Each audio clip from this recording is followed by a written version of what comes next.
জিন যে অত্যাচার করে এটা কি আপনারা বিশ্বাস করেন? হ্যাঁ, মানুষদের উপর প্রচুর পরিমাণ অত্যাচার করে জিন। আজকের ঘটনাটি ওই রকম একটি ঘটনা। চলুন শুনে আসি ঘটনাটি অনেক ভালো লাগবে আমার বিশ্বাস আপনাদের।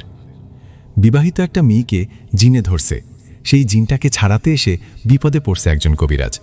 জিনটা কবিরাজকে গাছের ডালে উল্টো করে ঝুলিয়ে রাখছে। কি হো, কথাটা শুনে অবাক হচ্ছেন তাই না? চলুন আপনাদের শুরু থেকে বলি। আনোয়ার নামে একটা ছেলের বউকে জিনে ধরছে। বউকে জিনে ধরায় আনোয়ার একজন কবিরাজকে নিয়ে আসেন বাড়িতে। আনোয়ারের বাড়িতে এসে কবিরাজ আনোয়ারের বউকে সামনে বসিয়ে ওর বউয়ের শরীরে থাকা জিনটার সাথে কথা বলতে থাকেন। বাড়িতে তখন অনেক মানুষের ভিড় ছিল, সবাই আসছে জিন ছাড়ানো দেখতে। কবিরাজ জিনটাকে বলে আনোয়ারের বউকে ছেড়ে যেতে। ওদিকে জিনটা কোনোভাবে আনোয়ারের বউকে ছেড়ে যাবে না। এভাবে কিছুক্ষণ চলার পর কবিরাজ উপায় না পেয়ে জিনটাকে বন্দী করতে গেলে সেই জিনটা তার নিজের রূপে এসে কবিরাজকে আঘাত করে ফেলে দেন আর সবাইকে অবাক করে দিয়ে কবিরাজকে নিয়ে শূন্যে উড়ে গাছের ডালে ঝুলিয়ে দেন। হঠাৎ করে এরকম ঘটনা ঘটায় সেখানে থাকা সবাই ভয়ে দৌড়াদৌড়ি শুরু করে। কেউ বা গাছের নিচে গিয়ে কবিরাজের দিকে লাইট মেরে দেখে। এমন অবস্থায় কবিরাজ গাছের উপর থেকে চিৎকার করে বলে, আমাকে কেউ নিচে নামাও। কবিরাজের কথায় আনোয়ার সহ দু একজন গাছে উঠলে গেলে সেই জিনটা অদৃশ্যভাবে থাপ্পড় দিয়ে ফেলে দেয়। এরকম ঘটনা দু একবার ঘটায়, ভয়ে কেউ গাছে উঠতে চায় না। এদিকে গাছের উপরে থেকে কবিরাজ দোয়া কালাম পড়তে গেলে সেই জিনটা কবিরাজের গলা চেপে ধরে। কি একটা অবস্থা! কবিরাজ গাছের ডালে ঝুলে আছে, না পারছে নামতে, না পারছে দোয়া কালাম পড়ে জিনটার কিছু করতে। এমন সময় হঠাৎ কবিরাজ গাছের উপর থেকে চিৎকার দিয়ে বললেন, সালাম কবিরাজকে কেউ ডেকে আনো গিয়ে, আমাকে বাঁচাও, দয়া করো। গাছের উপর থেকে কবিরাজের এমন কথায় আনোয়ার ও আশপাশের দুজন মিলে রাতের বেলায় রওনা করেন সালাম কবিরাজের উদ্দেশ্যে। আনোয়ারের বাড়ি যে গ্রামে, সেই গ্রামের পাশে হলো আমার ও সালাম কবিরাজের বাড়ি। তো আনোয়ার সাথে দুজনকে নিয়ে সালাম কবিরাজের বাড়িতে চলে আসেন। এসে সালাম কবিরাজকে সব ঘটনা খুলে বলেন আর কবিরাজকে অনেক অনুরোধ করতে থাকেন। আনোয়ারের অনুরোধে ও অন্য একজন কবিরাজ বিপদে শুনে সালাম কবিরাজ বলেন, ঠিক আছে আমি যাব। এই বলে সালাম দাদু আনোয়ার ও সাথে থাকা দুজনকে সহ আমার বাড়িতে চলে আসেন। আমার বাড়িতে এসে সালাম দাদু আমাকে ডাকতে থাকে। দাদুর ডাকে আমি ঘরে থেকে বেরিয়ে ওদের দেখে বলি, আরে দাদু, তুমি এই রাতের বেলা আমাকে ডাকছো? এনারা কারা, কোথাও গিয়েছিলে নাকি? আমার কথার জবাবে সালাম দাদু বললেন, তোকে একটু আমার সাথে পাশের গ্রামে যেতে হবে, একটা কাজ আছে। রাতের বেলা একা যেতে ইচ্ছে করছে না, তুই থাকলে আসার সময় গল্প করতে করতে আসতে হবে। দাদুর কথায় আমি আর কথা না বাড়িয়ে বললাম, একটু অপেক্ষা করো, আমি আসছি। কথাটা বলে ঘরে গিয়ে গেঞ্জিটা পরে দাদুকে বললাম, চলো। এই বলে সবাই মিলে হাঁটতে লাগলাম আনোয়ারের বাড়ির দিকে। আপনাদের সাথে ছোট করে একটু পরিচয় হয়ে নিই। আমি নিশাত সালাম, কবিরাজ আমার গ্রামবাসী দাদু। উনি গ্রামবাসী দাদু হলেও আপন দাদুর মতো ভালোবাসে আমাকে, আর আমি ওনাকে। সালাম দাদু কোথাও কবিরাজি করতে গেলে আমাকে নিয়ে যান। সালাম কবিরাজ আমার গ্রামবাসী দাদু, আর আয়েশাপুরী আমার বউ। আয়েশাপুরীর হাতে বিশেষ শক্তিশালী একটা চুড়ি আছে, যেটা শক্তি অনেক। আয়েশাপুরীর এই শক্তিশালী চুরির জন্য সাধারণ কোনো জিনপরি আয়েশাপুরীর সাথে শক্তি দিতে পারে না। আয়েশাপুরীর কাহিনী সামনে আসবে, এখন ঘটনায় ফিরি। আমি, সালাম দাদু, আনোয়ার ও ওনার সাথে আসা দুজন সবাই হেঁটে চলেছি। এমন সময় আমি সালাম দাদুকে জিজ্ঞেস করলাম, আচ্ছা দাদু, যেখানে যাচ্ছি ওখানে কি হয়েছে? আমার কথার জবাবে সালাম দাদু বললেন, এই যে এনাকে দেখতে পাচ্ছিস, এনার নাম আনোয়ার। ওনার বউকে জিনে ধরায় উনি একজন কবিরাজ নিয়ে আসছেন। কবিরাজ ওনার বউয়ের জিন ছাড়াতে এসে বিপদে পড়ছে। জিনটা কবিরাজকে ধরে গাছের ডালে ঝুলিয়ে রাখছে। দাদুর কথায় আমি অবাক হয়ে বললাম, আরে এরকম তো আগে কখনো শুনিনি, জিনটা মনে হয় অনেক শক্তিশালী।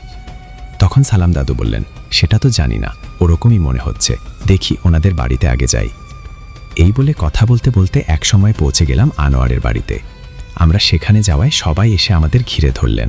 এদিকে তখন সালাম দাদু ওই গাছটার নিচে গেলেন, যেই গাছে কবিরাজ ঝুলে আছে।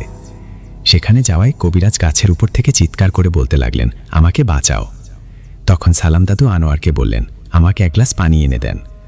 দাদুর কথায় ওনাকে এক গ্লাস পানি দেয়া হলে উনি সেটাতে ফু দিয়ে সেই গাছে ছিটিয়ে দিলেন, আর বাকি পানিটুকুই গাছের গোড়ায় ঢেলে দিলেন। দাদু গাছে পানি ছিটানোর পর আনোয়ারকে বললেন, এবার কে গাছে উঠুন, ওনাকে ধরে নিচে নামান। দাদুর কথায় ভয়ে কেউ গাছে ওঠার সাহস না করলে আমি সাহস করে বললাম, আমি গাছে উঠিস, উঠতে পারি আমি। কথাটা বলে গাছে উঠতে গেলে সালাম দাদু বললেন, নিশাত দাঁড়া। এই বলে দাদু আনোয়ারকে বললেন, গাছের নিচে ল্যাব বা কম্বল কিছু একটা এনে কয়েকজন ধরুন, বলা তো যায় না উনি গাছ থেকে নিচে পড়ে যেতে পারে। দাদুর কথায় তাই করা হলো। একটা কম্বল গাছের নিচে কয়েকজন ধরে রাখলেন। এদিকে আমি বিসমিল্লা বলে গাছে উঠতে যাব, এমন সময় গাছের উপর থেকে কবিরাজ নিচের দিকে পড়তে লাগলেন। তখন তাড়াহুড়ো করে সবাই কম্বল শক্ত করে ধরায় কবিরাজ ওখানে পড়লেন। ভাগ্য ভালো থাকায় কবিরাজের কিছু হয়নি। যাই হোক, কবিরাজ নিচে পড়ায় সবাই ওনাকে ধরাধরি করে দাঁড় করান। ওদিকে এমন সময় ঘর থেকে চিৎকার করে উঠলেন একজন মহিলা আর বললেন, আনোয়ারের বউয়ের শরীরে ভর করছে সেই জিন। একজন মহিলা বললেন, আনোয়ারের বউয়ের শরীরে ভর করছে সেই জিন। ওনার কথায় আনোয়ার দৌড়ে ঘরে গেলেন। ঘরে গিয়ে ওনার বউকে শক্ত করে চেপে ধরলেন, কারণ ওনার বউ ছটপট করছিল। কয়েকজন ধরেও আটকাতে পারছিলেন না। এমন অবস্থায় সালাম দাদু বললেন, ওনাকে ধরে আমার সামনে নিয়ে আসুন। সালাম দাদুর কথা মতো আনোয়ার ওনার বউকে সালাম দাদুর সামনে নিয়ে আসলে সালাম দাদু পানিতে ফু দিয়ে সেই পানি ছিটিয়ে দেওয়ার সাথে সাথে আনোয়ার বউ একটু শান্ত হলেন। তখন সালাম দাদু বললেন, ওনাকে ছেড়ে দিন, ওনাকে একা ছেড়ে দূরে গিয়ে দাঁড়ান। তখন আশপাশে সবাই সরে গেলে সালাম দাদু আনোয়ারের বউকে উদ্দেশ্য করে বললেন, কে তুই? তখন আনোয়ারের বউ চুপ করে রইলেন। তখন আবারও সালাম দাদু বললেন, কথা বলছি, কে তুই? তখন আনোয়ারের বউ পুরুষ কণ্ঠে হাসতে লাগলেন।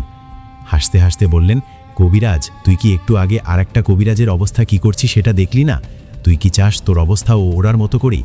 তোকে কি সবার সামনে উলঙ্গ করে ফেলবো? আনোয়ারের বউয়ের ভেতর থেকে জিনটার এমন কথা শুনে সালাম দাদু আনোয়ারের বউয়ের গালে একটা থাপ্পড় লাগিয়ে দিলেন। তখন জিনটা হাসি থামিয়ে রেগে গিয়ে বললেন, তোর এত বড় সাহস, তুই আমাকে থাপ্পড় মারিস? আমি তোর হাত ভেঙে ফেলবো আগে। জিনটার কথায় সালাম দাদু বললেন, হাত কেন? তুই পারলে আমার শরীরের একটা পশম আগে ছিঁড়ে দেখা। তোকে যা বলছি সেটার উত্তর দে। তুই কে? এই মেয়েটাকে কেন ধরছিস? সালাম দাদুর প্রশ্নের উত্তর না দিয়ে জিনটা বললেন, দেখ কবিরাজ, তোকে কিন্তু ছাড়বো না আমি। তুই কি এখান থেকে বাড়িতে ফিরবি না? বাড়িতে ফেরার সময় তোকে রাস্তায় ধরবো।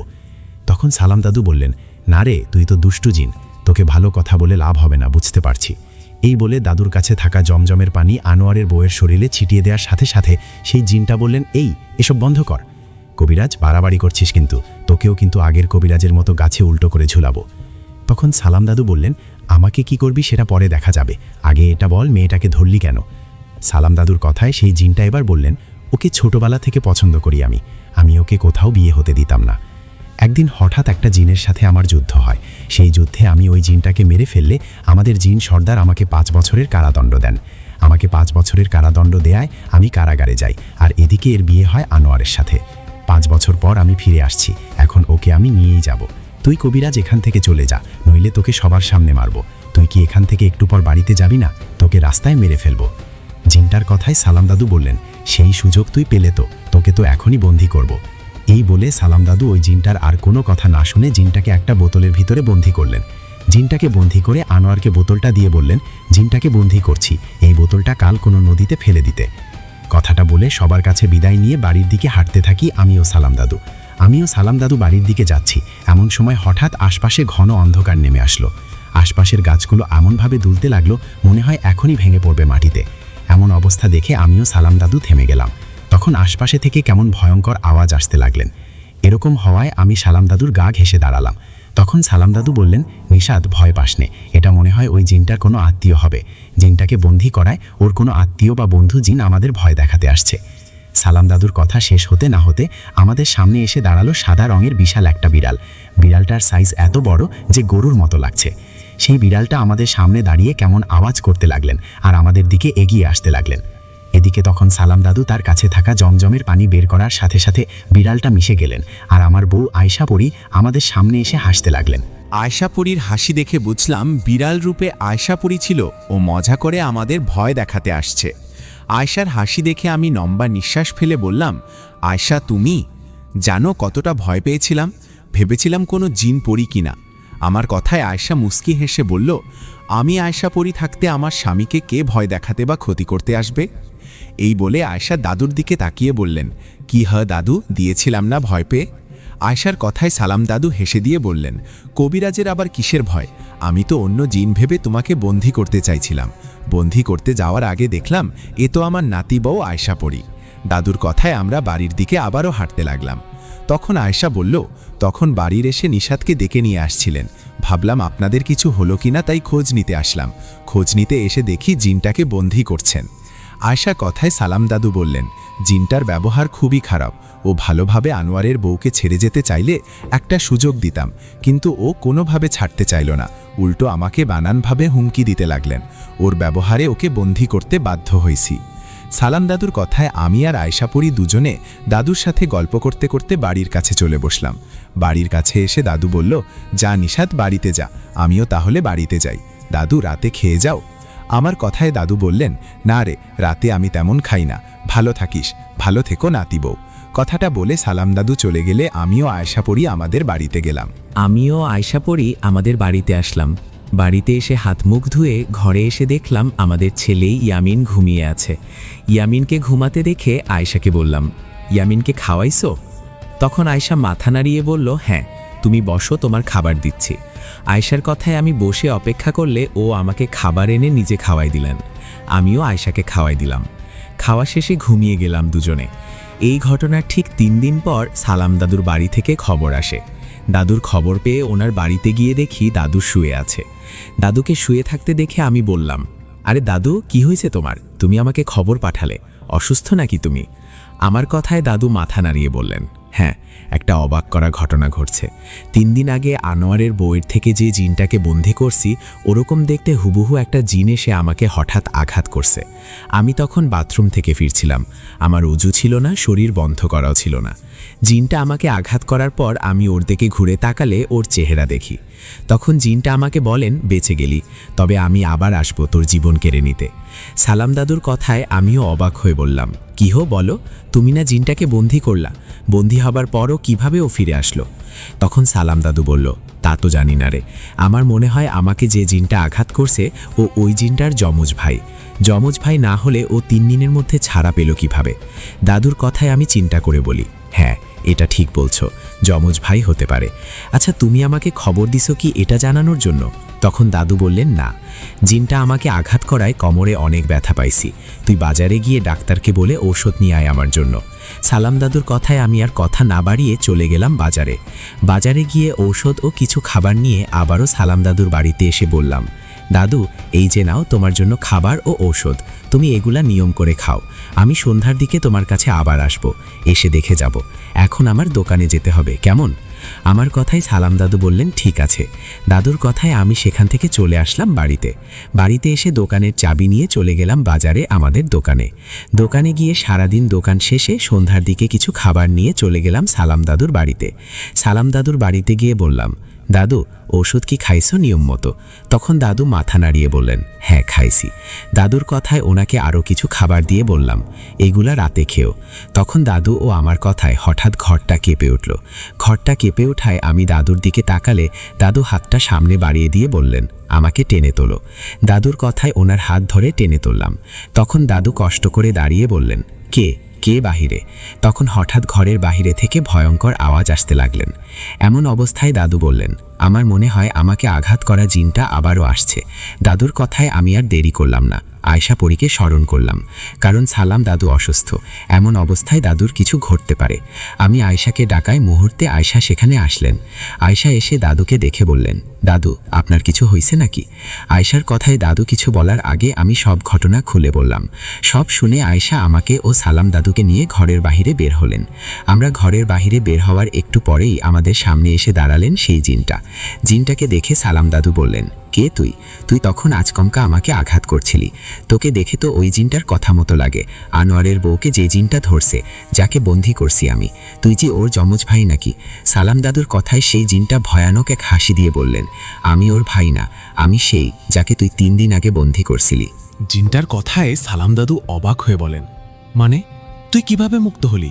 তোকে তো আমি বোতলের ভিতরে বন্দী করছি। দাদুর কথায় ওই জিনটা হেসে বলেন, কবিরাজ, তোর কি সেই শক্তি আছে আমাকে আটকে রাখবি?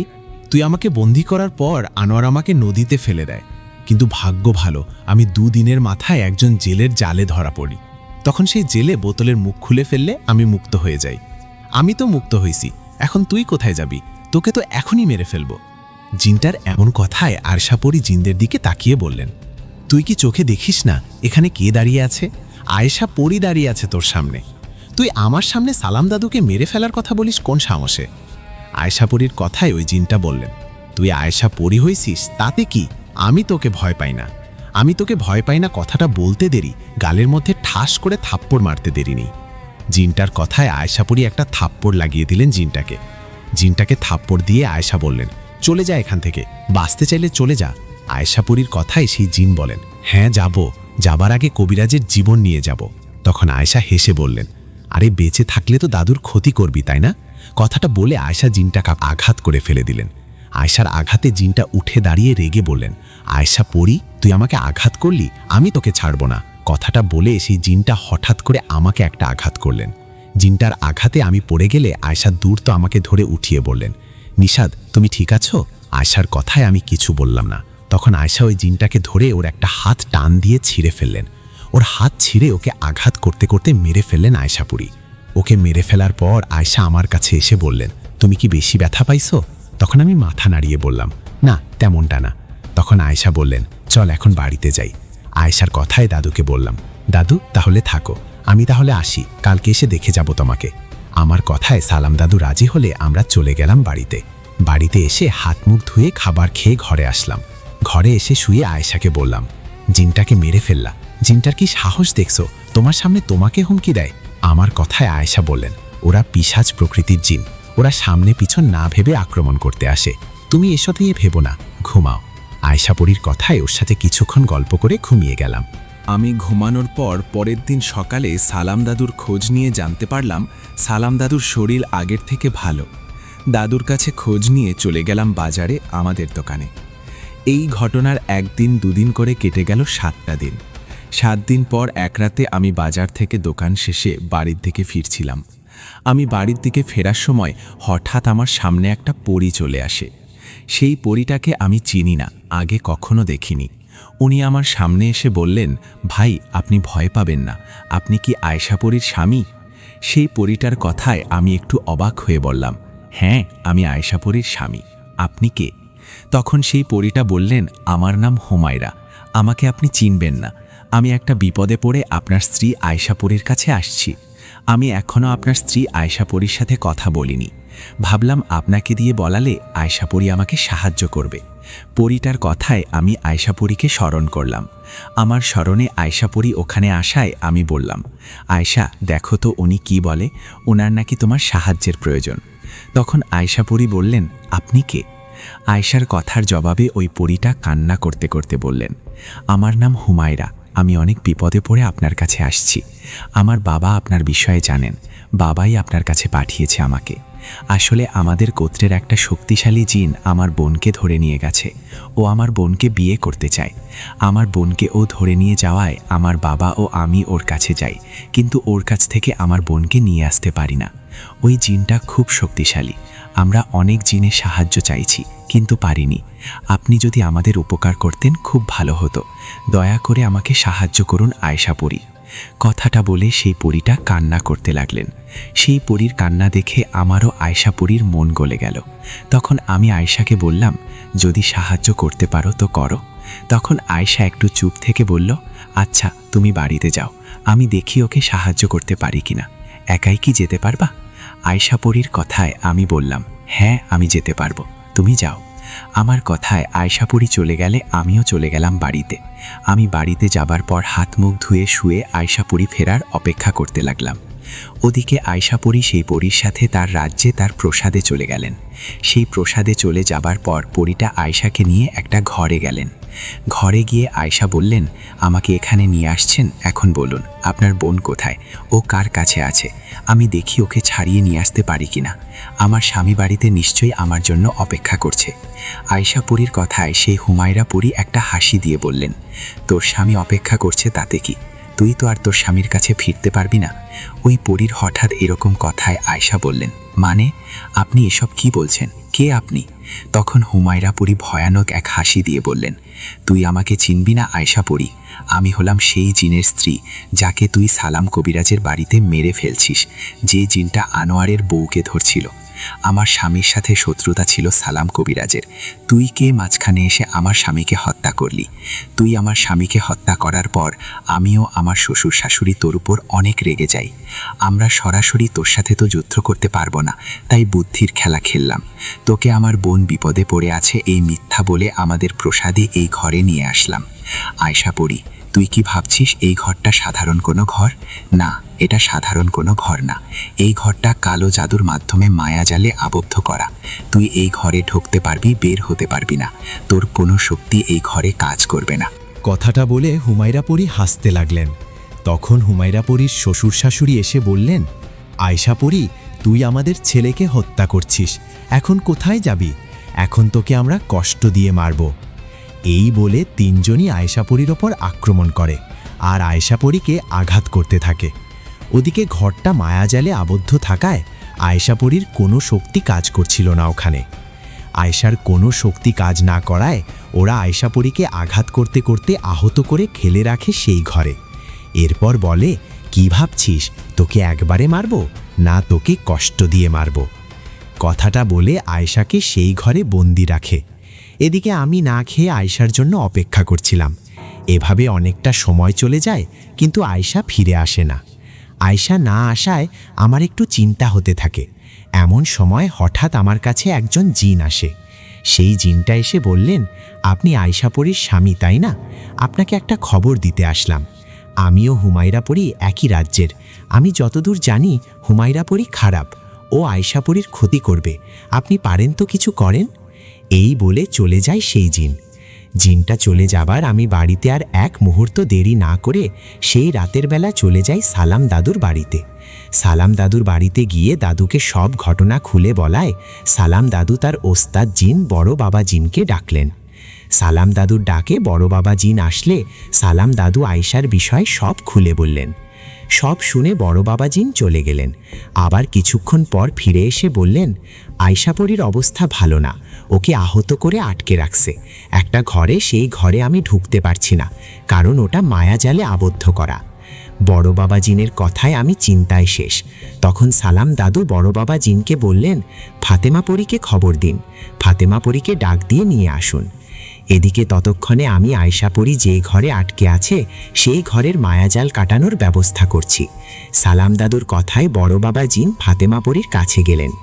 এদিকে তখন সালাম দাদু জমজমের পানি দিয়ে ওনার যা করণীয় যেটা করলেন। সব কাজ শেষে সালাম দাদু অপেক্ষা করতে লাগলেন। এদিকে একটু পরে বড় বাবা জিন ও ফাতেমা পরী আসলে সালাম দাদু বললেন, জমজমের পানি বড় বাবার কাছে দিয়ে বললেন, বড় বাবা, এই পানিটা আয়শা পরী যে ঘরে আটকানো আছে সেই ঘরে ছিটিয়ে দিলে সেই ঘরের মায়াজাল কেটে যাবে। তখন আয়শা পরী তার শক্তি ফিরে পাবে আর ঘরের বাহিরে বেরোতে পারবে। সালাম দাদুর কথায় বড় বাবা জিন ও ফাতেমা পরী কথা না বাড়িয়ে সালাম দাদুর দেয়া পানিটা নিয়ে চলে গেলেন আয়শা পরীর কাছে। আয়শা পরীর কাছে যাওয়ায় হুমায়রা পরী ও তার শ্বশুর শাশুড়ি নানানভাবে বড় বাবা জিন ও ফাতেমা পরীকে হুমকি দিতে থাকে। তখন বড় বাবা জিন ওদের হুমকিতে ভয় না পেয়ে সালাম দাদুর দেয়া জমজমের পানি আয়শা পরী যে ঘরে আছে সেই ঘরে ছিটিয়ে দেয়। সেই ঘরের মায়াজাল কেটে যায়। সেই ঘরের মায়াজাল কেটে দেয় হুমায়রা পরী ও তার শ্বশুর শাশুড়ি ভয়ে সেখান থেকে পালিয়ে যায়।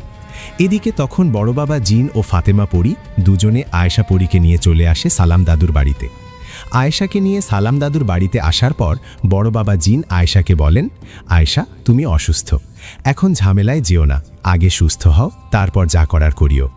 কথাটা বলে বড় বাবা জিন ও ফাতেমা পরী চলে যায়।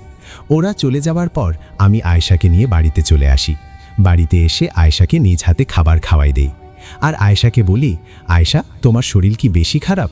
তুমি বেশি অসুস্থ হলে জিন রাজ্যে হেকিমের কাছে যাও। আমার কথায় আয়েশা বললেন, না, আমি মোটামুটি ঠিক আছি, 2-1 দিন গেলে আল্লাহর রহমতে সুস্থ হব। আয়েশা পরীর কথায় সেই রাতটা আর না ঘুমিয়ে জেগে কাটিয়ে দিলাম। এদিকে এই ঘটনার পর কেটে গেল 2টা দিন। 2 দিন পর আয়েশা সুস্থ হলে আয়েশা আমাকে নিয়ে চলে যায় সালাম দাদুর বাড়িতে। আয়েশা ও আমি সালাম দাদুর বাড়িতে যাওয়ায় সালাম দাদু আয়েশাকে জিজ্ঞেস করে, হুমায়রা পরী আসলে কে ও কি চায়? তখন আয়েশা পরী সব ঘটনা খুলে বললেন। আয়েশা বললেন, দাদু, আনোয়ারের বউকে যে জিনটা ধরছিল, যাকে আমি আপনার বাড়িতে মেরে ফেললাম, হুমায়রা পরী সেই জিনটার বউ। আয়েশা পরীর কথায় সালাম দাদু একটু চুপ থেকে বললেন, এটা কিভাবে হতে পারে? আমি যেদিন প্রথম আনোয়ারের বাড়িতে যাই, সেখানে গিয়ে আনোয়ারের বউয়ের শরীরে জিনটা হাজির করে কথা বলছি। সেদিন জিনটা বলছে ও আনোয়ারের বউকে পছন্দ করে, ওকে বিয়ে করবে। এদিকে তুমি বলছো হুমায়রা সেই জিনটার বউ। এখানে নিশ্চয়ই কোনো ঘটনা আছে। আমি কালকে আনোয়ারের বাড়িতে যাব আর ওকে জিজ্ঞেস করব ঘটনা কি। সালাম দাদুর কথায় আয়েশা বললেন, কালকে না, আজকেই। আপনাকে কষ্ট করে যেতে হবে না, আমি আনোয়ারের ও ওর বউয়ের বিষয়ে খোঁজ নিয়ে আসি, আপনারা একটু অপেক্ষা করুন। কথাটা বলে আয়েশা পরি চলে যান আর বেশ কিছুক্ষণ পর ফিরে আসেন। আয়েশা ফিরে এসে আমাকে ও সালাম দাদুকে উদ্দেশ্য করে বলেন, এই যুগে কাকে বিশ্বাস করবেন? সবাই বিশ্বাস নিয়ে খেলে। দাদু, এই ঘটনায় তো শুরু থেকে আনোয়ার নিজে থেকে একটা চাল চেলে আসছে, যেটা আপনি বুঝতে পারেননি। আয়েশা পরির কথায় সালাম দাদু অবাক হয়ে বললেন, মানে আনোয়ার কি করছে? তখন আয়েশা পরি বলতে শুরু করলেন। আয়েশা বললেন, দাদু, আনোয়ারের বউকে সেই জিনটা ধরেনি, ওকে ধরানো হয়েছে কালো জাদুর মাধ্যমে। আর এই কাজটা করছে আনোয়ারের প্রেমিকা। আনোয়ার একটা মেয়েকে ভালোবাসে। এদিকে আনোয়ারের বাবা সেই মেয়ের সাথে বিয়ে না দিয়ে অন্য একটা মেয়ের সাথে বিয়ে দেন আনোয়ারের। অন্য মেয়ের সাথে বিয়ে হওয়ায় আনোয়ারের প্রেমিকা আনোয়ারের বউয়ের উপর কালো জাদু করে ওই জিনটাকে চালান করে। কালো জাদুর মাধ্যমে চালান হয়ে সেই জিনটা এসে আনোয়ারের বউকে ধরে আর কষ্ট দিতে থাকে। এমন সময় আপনি যান আনোয়ারের বউয়ের শরীর থেকে জিনটাকে ছাড়াতে। আপনি সেদিন জিনটাকে বোতলবন্দি করার পর আনোয়ারকে বলছিলেন না বোতলটা নদীতে ফেলে দেয়া হয়, কিন্তু আনোয়ার বোতলটা নদীতে ফেলে না দিয়ে দুদিন পর বোতলটা ভেঙে ফেলে জিনটাকে মুক্ত করে দেয়। আসলে আনোয়ার ওর প্রেমিকার মতো চেয়েছিল ওর বউকে যেন জিনটা কষ্ট দিয়ে মারে। আনোয়ার ইচ্ছা করেই জিনটাকে বোতল থেকে মুক্ত করার পর জিনটা আপনার কাছে আসে। আপনাকে মেরে ফেলতে চাইলে আমি জিনটাকে মেরে ফেলি। এটাই হলো আসল ঘটনা। আয়েশাপুরীর কথায় আমিও সালাম দাদু যেন আকাশ থেকে পড়ি। তাহলে তলে তলে এই রকম চাল ছিল আনোয়ার ও ওর প্রেমিকা। আসলে সালাম দাদু এতটা গভীরে গিয়ে কখনো ভাবেনি। আয়েশার কথায় সালাম দাদু বললেন, ধোঁকা? আমাকে এত বড় ধোঁকা দিল আনোয়ার, আমি কাল ওদের কঠিন বিচার করব। সালাম দাদুর কথায় আয়েশা বললেন, আপনার আর ওদের কাছে যেতে হবে না, ওরাই কাল আপনার কাছে এসে মাফ চাইবে। কারণ আমি সব ঘটনা জানার পর আনোয়ারকে এমন মার মেরেছি যে ও এতক্ষণে হাসপাতালে গেছে। শুধু আনোয়ারকে না, ওর প্রেমিকাকেও মেরে আহত করছি। আয়েশার কথায় সালাম দাদু বললেন, ঠিক করছো, ওদের উচিত শিক্ষা হয়েছে। সালাম দাদুর কথায় আয়েশা বললেন, ঠিক আছে দাদু, আমরা আজ চলে যাই, কালকে আসবে। কাল আমি হুমায়রা ও ওর শ্বশুর শাশুড়ির বিচার করব, ওদের তো এত সহজে ছেড়ে দিব না। কথাটা বলে আয়েশা পড়ি ও আমি বাড়িতে চলে আসি। বাড়িতে আসার পর পরের দিন আবার সালাম দাদুর বাড়িতে যাই। সেখানে যাবার পর আনোয়ার অসুস্থ অবস্থায় সালাম দাদু কাছে আসে। এসে সব ঘটনা খুলে বলে আর কান্না করতে থাকে। সব শুনে সালাম দাদু বলেন, তোমাকে কোনো জিন না পরি মেরেছে তা তো আমি জানি না, জানতেও চাই না। আমি আর তোমাকে কোনো সাহায্য করতে পারবো না। তুমি তোমার পাপের শাস্তি পাইছে, সামনে আরও পাবে। তখন আনোয়ার সালাম দাদুর পা ধরে কান্না করতে করতে বলেন, আমাকে মাফ করে দিন, আমাকে একটাবার ভালো হওয়ার সুযোগ দিন। আমি আমার প্রেমিকার সাথে কোনো যোগাযোগ রাখব না, আমার বউকে নিয়ে সুখে সংসার করব, একবার সুযোগ দিন। আনোয়ারের এমন অনুরোধে সালাম দাদু বলেন, আচ্ছা ঠিক আছে, বউকে নিয়ে সুখে সংসার করো। এরপর যদি কোনো কথা তোমার বিষয়ে শুনি বা জানতে পারি তোমার বউকে হত্যা করার চেষ্টা করছো, সেদিন আমি না, তোমাকে যে পরীটা আঘাত করে হাসপাতালে পাঠিয়েছিল সেই তোমাকে মেরে ফেলবে। চলে যাও এখন। সালাম দাদুর কথায় আনোয়ার চলে গেলে আয়েশা পরি আমাদের সামনে আসেন আর বলেন, দাদু, আপনারা একটু অপেক্ষা করুন, আমি আমার প্রতিশোধ নিয়ে আসি। এই বলে আয়েশা পরি হুমায়রা পরি ও তার শ্বশুর শাশুড়িকে খুঁজে বের করে আর সবাইকে আঘাত করতে করতে মেরে ফেলে। ওদের মেরে ফেলার পর আয়েশা আমাদের সামনে আসে আর সব ঘটনা খুলে বলে। এরপর আয়েশা আমাকে নিয়ে চলে আসে বাড়িতে। এই ঘটনার পর আনোয়ার তার বউকে নিয়ে সুখে সংসার করতে থাকে আর আমি ও আয়েশা পরি সুখে সংসার করতে থাকি। প্রিয় লিসেনার, কেমন লাগলো ঘটনাটি? যদি ভালো লাগে তাহলে অবশ্যই লাইক দেবেন এবং কমেন্ট বক্সে জানাবেন। ধন্যবাদ সবাইকে। আসসালামু আলাইকুম। আসসালামু আলাইকুম। আজকে যেই ঘটনাটি বলবো, এই ঘটনাটির মাঝে লুকিয়ে আছে হাজারো কালো জাদুর ছায়া। কালো জাদু এমন একটা জিনিস যেটা একটা পুরো পরিবার, সংসার সব কিছু ধ্বংস করে দিতে পারে। আর কালো জাদুর আক্রান্ত যারা পড়েছে তারাই বোঝে এর মর্ম এবং এর ভয়ানক কতটা মারাত্মক। এখন চলে যাচ্ছি এইরকম একটি ঘটনা। এই ঘটনাটি ঘটেছে পুরান ঢাকায়, এবং যার সাথে ঘটনা হয়েছে তিনি বলেছেন। আমি তার ছোট ভাইয়ের নাম ব্যবহার করতেছি, আর তার জায়গায় আমায় রেখে এই ঘটনাটি আপনার সাথে শেয়ার করতেছি। ঠিক সন্ধ্যা 7টা, তখন আমি বন্ধুদের সাথে আড্ডা দিয়ে এবং চা খাওয়ার পরে, শীতের রাত, চা খাওয়ার পরে আমি ওখান থেকে বাসায় আসব। তার আগে ওখানেই একটা পারিবারিকভাবে কবরস্থান ছিল, এবং আমার আত্মীয় একজনার কবর জিয়ারত করার জন্য ওই কবরস্থানে আমি যাই। যাওয়ার পর কবর জিয়ারত করি এবং ওখান থেকে বাসায় আসার জন্য প্রস্তুতি নিই। এই জন্য রিক্সা নিতে হবে, রিক্সায় ডাক দিই, রিক্সায় উঠি, রিক্সা ধীরে ধীরে আসে। শীতের রাত, হালকা কুয়াশা, এবং কুয়াশা এমনভাবে হয়েছে রাস্তার পাশে লাইটের আলো দেখা যাচ্ছে না, খুব অল্প অল্প, মনে হচ্ছে ভয়ে পুরোটাই অন্ধকার হয়ে আসতেছে। এরকম মনের মধ্যে ভয় একটা অনুভব করতেছি। রিক্সায় উঠলাম, ধীরে ধীরে বাসার দিকে এগিয়ে আসতেছি। কুয়াশার আলো, লাইটের আলোয় পৌঁছচ্ছে না রাস্তায়, এবং আমার মনে হচ্ছে বুকের মাঝে কি জানি একটা চাপ দিয়ে ধরে আছে, নিঃশ্বাস ভার হয়ে গেছে, কেমন জানি অনুভূতি হচ্ছে, মনে হচ্ছে চারপাশে কোনো ছায়া ঘুরতেছে। এরকম অনুভূতি আমার সাধারণত হয় না এবং হয়নি। সেদিন কেন জানি এরকম হচ্ছে কবরস্থান থেকে আসার পর থেকে। এরকম করে ধীরে ধীরে চলে আসলাম বাসার কাছে। আসার পরে রিক্সায় থেকে নামার পর রিক্সাওয়ালা মামাকে ভাড়া দিলাম, চলে গেল, এবং অল্প একটুর জন্য আমার বাসার ওখানে দাঁড়িয়ে পড়লাম। চারিদিকে অন্ধকার, কুয়াশায় ঢাকা, মনে হচ্ছে আমার কে জানি আমার পাশে ঘোরাঘুরি করতেছে, এরকম একটা অনুভূতি হচ্ছে। এরই পরে দরজার গেটে গেলাম, যাওয়ার পরে দরজাটা আস্তে করে খুললাম। খোলার সাথে আমার সামনে চোখে পড়ল আমার মা বসে আছে। আমার মার চেহারা দেখার পর মনে হচ্ছে আমার মা 5-7 দিন ধরে ঘুম পারেনি, চোখের নিচে দিয়ে কালো দাগ হয়ে গেছে, এবং আস্তে ভয়ানক চিন্তিত কণ্ঠ নিয়ে আমায় বলতেছে, বাবা এত দেরি হলো কেন? তখন আমি আমার মাকে বললাম, মা রিক্সা পেতে দেরি হলো এবং রাস্তায় জ্যাম ছিল, এই জন্য আমার আসতে একটু দেরি হলো। এই কথা বলার পরে আমার মা বলল, যাওয়ার পর এশার নামাজ পড়ে ভাত খেয়ে ঘুমিয়ে পড়। তখন আমি চলে গেলাম আমার রুমে। যাওয়ার পর নামাজ পড়লাম, এক মুঠ ভাত খাইলাম। খাওয়ার পরে আমি তার আগে দেখি আমার ভাই আমির ঘুমিয়ে পড়ছে। পুরা ঘর নিস্তব্ধ, এবং শুধু একটা মাত্র শব্দ শুনতে পাচ্ছি, সেটা হচ্ছে আমার ছোট ভাইয়ের নিঃশ্বাসের শব্দ। তার পাশে আমি শুয়ে পড়লাম, এবং ঘুম আসার আগে আমি কিছু দোয়া দরুদ পড়ে ঘুমানোর চেষ্টা করলাম।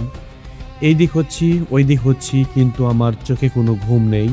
মনে হচ্ছে মনের মধ্যে অস্থিরতা কাজ করতেছে, মনে হচ্ছে বুকের মাঝে কে জানি বসে আছে চাপ দিয়ে, ঘুম ধরতেছে না। চোখ বন্ধ করে থাকলাম, ঘুমানোর চেষ্টা যখন করতে লাগলাম, তখন হঠাৎ করে আমার কানের একটা সাইডে মনে হয় সুই অথবা গাছের কাঁটা দিয়ে ঘুঁতা মারলে যে এরকম লাগে, এরকম সুয়ের মনে হয় খোঁচা মারল 3-4টা আমার কানেতে। হঠাৎ করে লাফ দিয়ে উঠে বসলাম, এবং বসার পরে আমার ছোট ভাইকে আমি ডাকিয়ে তুলে বললাম, তুই আমাকে কানে ঘুঁতা মারলি কেন? তখন আমার ছোট ভাই ঘুমের মাঝে বলতেছে, ভাইয়া আমি তো ঘুমাচ্ছিলাম, আমি কেমন করে ঘুঁতা মারলাম? আমি তো এখনো ঘুমের মাঝে আছি। তখন আমি দেখলাম আমার ছোট ভাই ঠিকই বলতেছে, আমার ছোট ভাই ঘুমের মাঝে আছে, ঘুম থেকে উঠলো, উনি তো ভাই ঘুঁতা মারেনি। তখন আমি বুঝলাম হয়তো আমার মনের ভুল। তখন শুয়ে পড়লাম, কোনো রকমে ঘুমানোর চেষ্টা করলাম।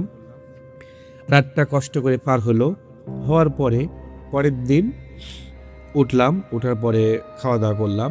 সারাদিন বাইরে থাকার কারণে আমি সন্ধ্যা দিয়ে করে বাসায় ঢুকি। তো সেই রাতে মাগরিবে আজানের পরে বাসায় ঢুকেছি। ঢোকার পরে রুমের মধ্যে 2 ভাই বসে আছি। থেকে 2 ভাই যখন গল্প করতেছি, এরই মাঝে হঠাৎ করে আমাদের দরজার দিকে চোখ গেছে 2 ভাইয়েরই। দরজায় চোখ যাওয়ার পরে দেখি দরজার কাঠের সাথে 3টা কালো সুতার গিট দেওয়া। তখন আমি দেখে চমকে উঠছি এবং আমার মাকে ডাক দিলাম, দেওয়ার পর বললাম, মা এখানে কি তুমি এই সুতা গিট দিছো, কালো সুতা? তখন মা বলতেছে, না আমি তো মারিনি। তোরা কি মারছিস? তো আমরা বললাম, না আমরা তো মারিনি, আমরা সারাদিন বাইরে ছিলাম। তখন আমার মা বলল, তাহলে কি কেউ আসছিল? তখন আমি আমার মাকে প্রশ্ন করলাম, মা আমরা তো সারাদিন বাইরে থাকি, কলেজে থাকি, বাইরে থাকি, এখন কেউ যদি আসে তাহলে তুমিই দেখবা। তখন আমার মা চিন্তিত এবং রাগান্বিত হয়ে আমাদের বাসা থেকে রুম থেকে বের করে দিল, বাইরে যা, পরে আসবি।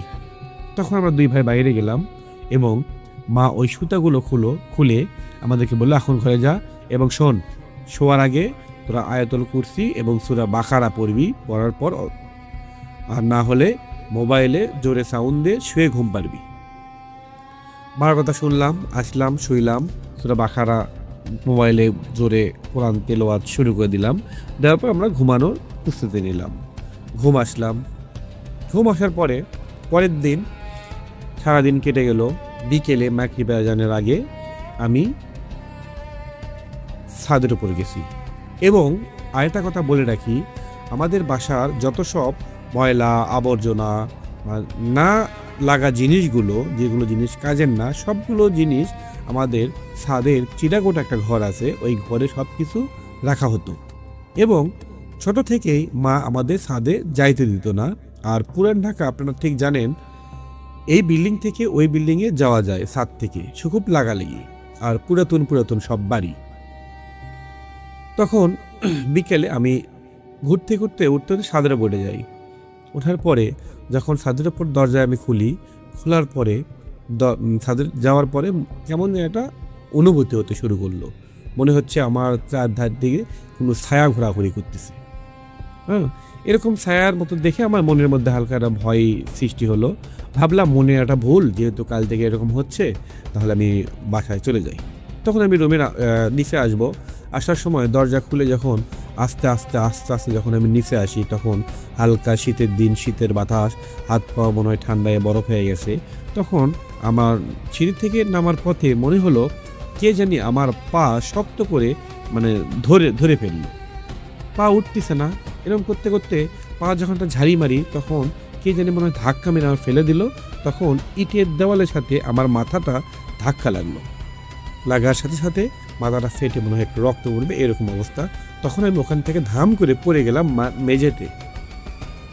আমার পড়ার শব্দ পেয়ে এবং চিৎকারের শব্দ পেয়ে আমার মা চলে আসলো, আসার বলতেছে, কি হয়েছে বাবা?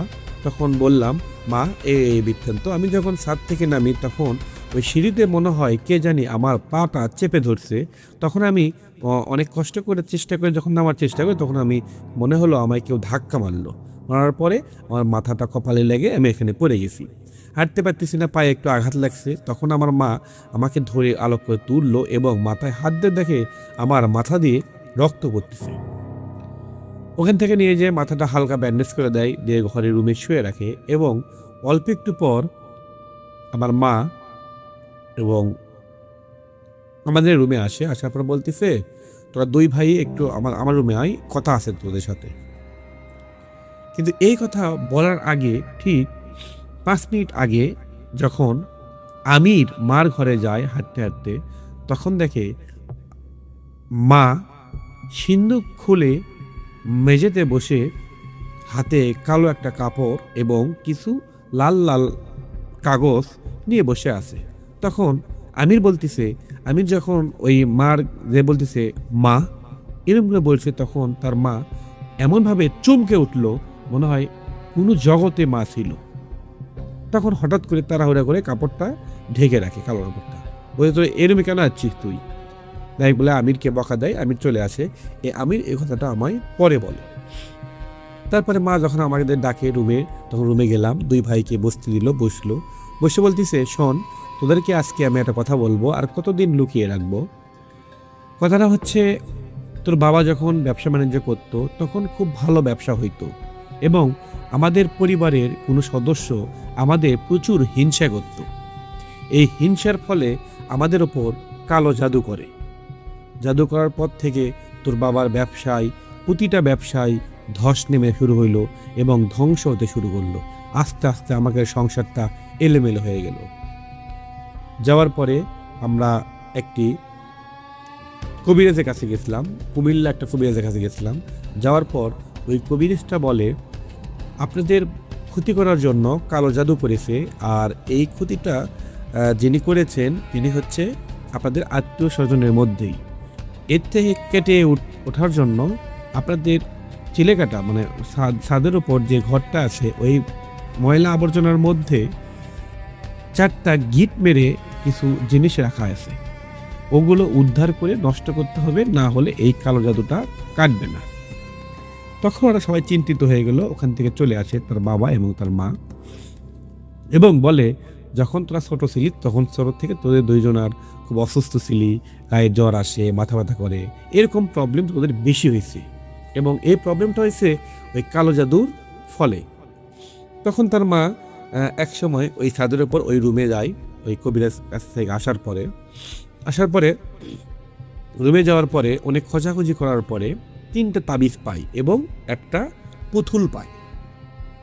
পাওয়ার পর হুজুরকে ফোন করে সব কিছু বলার পরে ওই সব কিছু নষ্ট করার পরে হুজুর বলে ওই ঘরে আরও একটা কিছু আছে, ওইটাও আমাদের নষ্ট করতে হবে। তখন আমার মা বলে আমি অনেক চেষ্টা করছি, অনেক খুঁজেছি, কিন্তু আমি ওই জিনিসটা পাইনি। কিন্তু হুজুরই বলছিল এরই প্রভাব একটা সময় আপনাদের দেখা দিতে পারে, কিন্তু এখন আমার মনে হচ্ছে ওরই প্রভাবই এখন দেখা দিয়েছে এবং কয়েকদিন ধরে যে সব কিছু ঘটতে শুরু করছে এতে বোঝা যাচ্ছে ওই কালো জাদুর প্রভাবটা এখন আমাদের উপর প্রয়োগ করা হচ্ছে এবং এটার জন্য আমাদের এতগুলো সমস্যা হচ্ছে বাসাতে।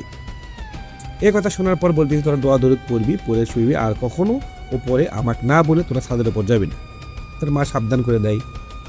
ছেলেরা বাসায় রুমে চলে আসে, আসার পরে খাওয়া দাওয়া করে পর নামাজ কালাম পড়ার পরে শুয়ে পড়ে এবং তার মা সবসময় টেনশনে থাকে, চিন্তায় থাকে তার বাচ্চাদেরকে নিয়ে। তো আমি আমার ভাই শুয়ে পড়লাম। শুয়ে পড়ার পরে ঠিক রাত 3টার দিকে আমার কানে একটা শব্দ চলে আসলো। ওই শব্দটা হয়েছে একটা ঘন্টা বাজার শব্দ। আমাদের গলিতে মনে হয় কে জানি হেঁটে হেঁটে যাচ্ছে আর ঘন্টা বাজাচ্ছে। ঘন্টা শব্দ টং টং টং, কিন্তু যখন ওই ঘন্টাটা বাজে টং করে ওঠে তখন আমার মনের মধ্যে মনে হয় ঘন্টা বেজে ওঠে বা ঝাঁকিতে ওঠে। ওই ঘন্টার সাথে মনে হয় আমার কোনো সম্পর্ক আছে, এরকম আমার মনে হলো। তখন আমি আবেগে বসতে আমি দেখার জন্য জানালায় চলে গেলাম। যাওয়ার পর যখন জানালা কাপড় সরাইলাম, ওই গলিতে চোখ দিলাম, তখন দেখলাম কেউ নেই, নীরব নিস্তব্ধ, মনে কুয়াশায় শুধু কুয়াশা শিশির ধীরে ধীরে পড়তেছে, কোনো বাতাস নেই, কেউ নেই, আলো নেই, কোনো কিছুই নেই। তখন ওই ঘন্টার আওয়াজটা চলে আসলো আমার দরজার সামনে, মানে আমাদের যেখানে ডাইনিং রুম সেখানে মনে হয় ঘন্টা বাজতেছে টং টং এরকম করে। ওই ঘন্টা টং করে ওঠে আর আমার মনের মধ্যে ঘন্টা বেজে ওঠে। ভয়ে আমি আতঙ্ক হয়ে পড়লাম, কি করবো কিছু বুঝতে পারলাম না। মনের মধ্যে প্রচুর ভয়। একটু সাহস নিয়ে বসলাম খাটের ওপর, আর মনে হচ্ছে তো আমার দরজার পাশেই এরম করে ঘন্টা বাজাচ্ছে। আয়াতুল কুরসি পড়তে শুরু করলাম, দোয়া দরুদ পড়তে শুরু করলাম। এরকম করতে করতে এক সময় এক পর্যায়ে ঘন্টা বাজাটা বন্ধ হয়ে গেল। তখন আমি দেখলাম ঠিক আমার দরজার নিচে দিয়ে মনে হয় কালো একটা ছায়া পার হয়ে চলে গেল। মনে হচ্ছে ওখানে আছে, আর রাস্তায় মনে হয় কারো হাত দেখা যাচ্ছে, মনে হয় কাউকে ধরার চেষ্টা করতেছে। তখন ওই ছায়াটা চলে যাওয়ার পরে আস্তে আস্তে স্বাভাবিক, ঘন্টার সাউন্ড নেই। তখন আমি শুয়ে পড়লাম। রাতটা কাটলো অনেক কষ্টে। পরের দিন সকালে আমার ভাই আমির বলতেছে, ভাইয়া তুমি কি রাতে কোনো ঘন্টার আওয়াজ শুনতে পাইছো? তখন আমি ভাবলাম আমার তো এটা স্বপ্ন না, ভুল ধারণা না, এটা হচ্ছে মনের ভুলও না, যেহেতু আমার ভাইও শুনছে। তখন আমি আতঙ্ক হয়ে আমার মাকে সমস্ত কথা খুলে বললাম। তখন আমার মা বলল, আর বস থেকে যাবে না, এটা কোনো বিহেদ করতে হবে, এটা কোনো সমাধান করতে হবে, তাছাড়া আমাদের পরিবারের অনেক ক্ষতি হতে পারে। তখন মহল্লার একটা মানুষের খোঁজে কাউরান বাজারে একটা হুজুরের খোঁজ পাই। ওই হুজুরের খোঁজ পাওয়ার পরে আমরা ভাবলাম ওই হুজুরের কাছে যাব আমরা। খুব বুজুর্গ এবং খুব ভালো হুজুর। তখন একদিন আমি আর আমার মা সিদ্ধান্ত নিলাম আমরা ওই হুজুরের কাছে যাব আজকে। তখন হুজুরের কাছে চলে যাই। টিনের বাড়ি, টিনের ঘর, বাসার বাইরে অনেক মানুষ বসে আছে সিরিয়াল ধরে। আমরা বসলাম। এক সময় অনেক অপেক্ষা করার পরে আমাদের ডাক পড়ল। তখন আমরা রুমের মধ্যে ঢুকলাম। ঢুকে দেখি সাদা দাড়িয়ালা, জুব্বা পরা একটা নুরানির মতো চেহারা, সুন্দর একটা মায়াবী একটা হুজুর বসে আছে। হুজুর তখন আমাদের দিক তাকিয়ে বলল, তোমাদের বাসার ছাদের ওপর একটা পুরাতন ঘর আছে, অনেক আবিজাবি জঙ্গল মাখা একটা ঘর আছে। এই ঘরে কিছু ভয়ানক কালো ছায়া আছে। তখন আমার মা এবং আমি চমকে উঠলাম। আমরা তো কিছু বলিনি, হুজুর সব কিছু কেমনে বলল। হ্যাঁ, আমাদের বাসায় চিলেকাটা আছে। বলার পর আমাদের বসতে বলে, আমরা বসলাম এবং বলতেছে, তোমার ওই ঘন্টা বাজা এটা কোনো সাধারণ ঘন্টা বাজা না। ওই ঘরের কালো যে ছায়া, ওই ছায়ার মাধ্যমে এই ঘন্টাটা বাজানো হয়েছে এবং ওই ঘরেতে কিছু জাদু আছে। তোমরা কিছু জাদু কেটে তুলিস, কাটতে পারছো, কিন্তু একটা জাদু এখনো কাটতে পারোনি, ওইটা আবার জেগে উঠেছে। আর ওই জাদুটাই করা আছে তোমার ওপর। তখন আমি চমকে উঠলাম। আমার দিকে লোক দিয়ে বলে, তোমার ওপর ওই জাদুটা করা আছে। আর ওই জাদুটা তোমার যখন জন্ম হয় তখন তোমার নাম ধরে এই জাদুটা করা আছে।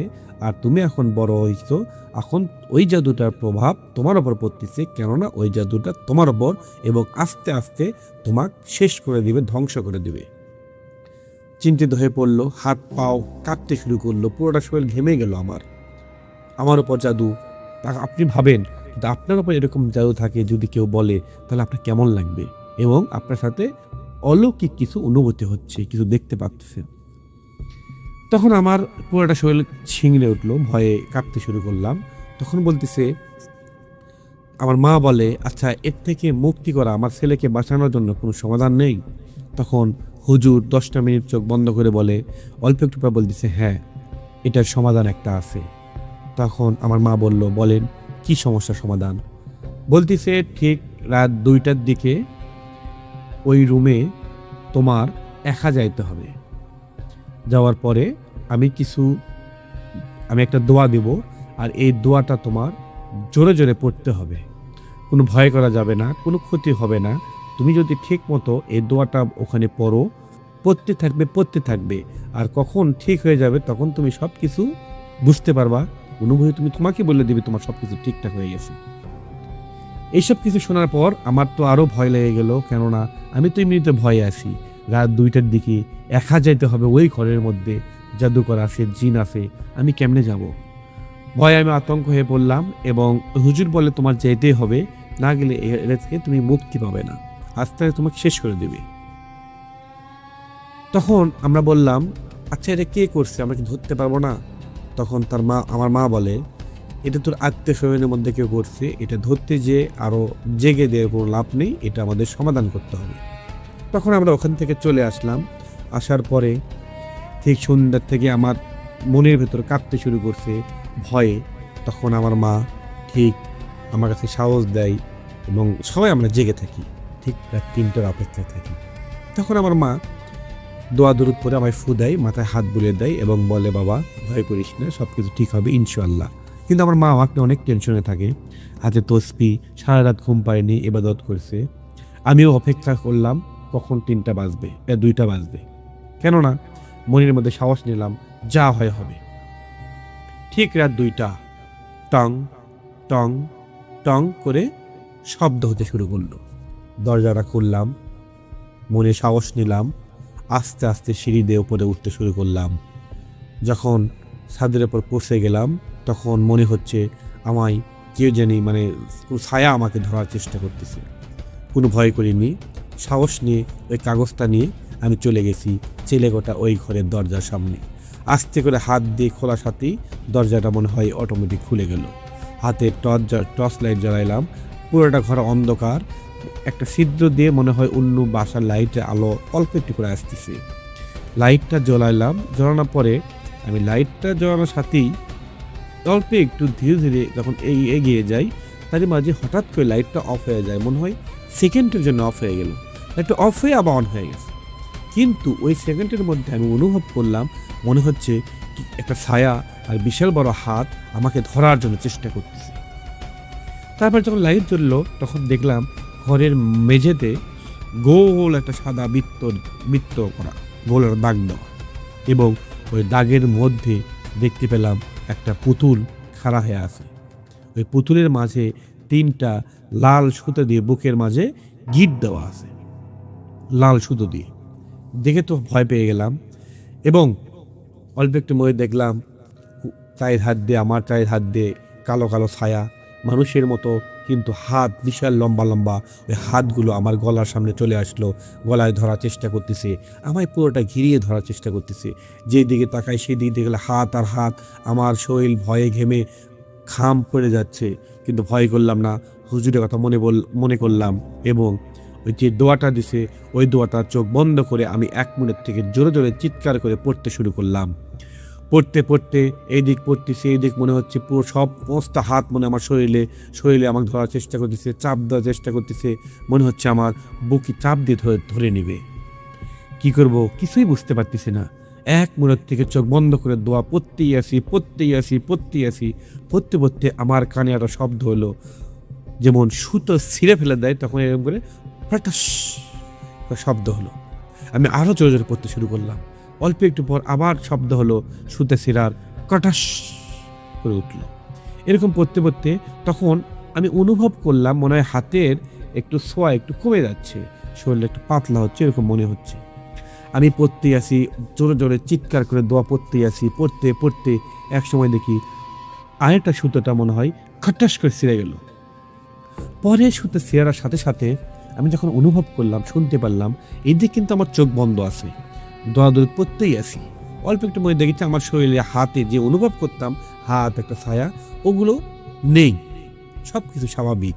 ঘরে মনে হয় একটা আলো হয়েছে, ঘরটা মানে নিঃশ্বাস নিতে পারতেছি, বুকটা মনে হয় ছেড়ে দিয়েছে। চোখ মিলে দেখি ওই পুতুলের যে 3টা গিট ছিল, ওই পুতুলের 3টা গিটটা অটোমেটিক ছিঁড়ে গেছে। যাওয়ার পর পুতুলটা সোজা ছিল, সেই পুতুলটা কাঁধ হয়ে পড়ে আছে। তখন ওখান থেকে আমি চলে আসি বাসায়। আসার সাথেই আমার মা জড়িয়ে ধরে কান্না করতে শুরু করে। পরের দিন সকালে ওই পুতুল আর একটি তাবিজ বেড়েছিল, ওই তাবিজগুলো নিয়ে আমরা বুড়িগঙ্গা নদীতে ফেলে দিই। ফেলে দেওয়ার পরে ওই হুজুরকে ফোন করি এবং হুজুর বলে আজকে থেকে আপনাদের বাসা মুক্ত, আর কোনো সমস্যা নেই, সব কিছু ঠিক হয়ে গেছে। কিন্তু এই পুতুলটা না পেলে, ওই পুতুলের এই চিকিৎসা না করলে আপনার ছেলেটা আস্তে আস্তে মারা যেত। তারপর থেকে আমাদের বাড়িতে এবং আমার শরীরে কোনো সমস্যা এখনও দেখা দেয়নি। আমি লেখাপড়া করতেছি এবং আমাদের পুরাতন বাড়ি হিসেবে, ঠিক আপনারা জানেন পুরান ঢাকায় সমস্ত পুরানো বাড়ি, সব কিছু ঠিকঠাক ইনশাআল্লাহ, আর কোনো সমস্যা নেই, শরীর সুস্থ, কোনো কিছু দেখতে পাই না। কিন্তু মাঝে মাঝে যখন ছাদে যাই রাতে, তখন মনে হয় ওই ঘরের একটা কোনায় কেউ জানি দাঁড়িয়ে আছে। এটা আমার মনের ভুল, কিন্তু আমি এখন আর ওই ভয়টা আমার মনের মধ্যে নেই। ওই রুমে আর কেউ যাই না আমরা, আর রুমের মধ্যে কিছুই রাখিনি, পুরোটা রুম ফাঁকা, সবাই ঠিক আছে, সুস্থ আছি। ঘটনাটি আমাদের সাথে ঘটেছে, কথা বলেছেন আমিরের বড় ভাই। ঘটনাটি কেমন লাগলো অবশ্যই কমেন্ট বক্সে জানাবেন, এবং ভালো লাগলে শেয়ার করবেন। আর সবাই ভালো থাকবেন, সুস্থ থাকবেন। আসসালামু আলাইকুম।